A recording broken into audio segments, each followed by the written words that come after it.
Gitumbok sa Cebu Provincial Government ang supplier sa lights and sounds nga maoy sad-an sa technical glitch sa bag-uhay lang nahuman nga pasigarbo sa Subo 2023. Ang Alberca Sounds and Lights ang gikontrata sa Kapitolyo sa pagtaod sa LED walls ug sa audio components sa Festival Showdown dito sa syudad sa Karkar.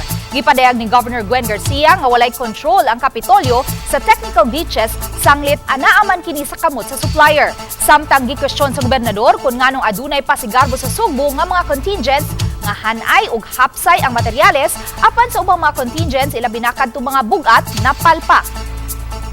Ngano matiming man sa Toledo? Matiming sa Mandawi. Sa pro? Bantayan, bugat, mga bugat. Samtang sa social media post nangayo og pasaylo si Isidro Alberca sa nahitabo. Sa samang higayon ihangyo kini sa gobernador nga paminawon ang ilang habig. Gidugang niini nga wala nila sa butahia ang pasundayag sa pasigarbo sa Subo.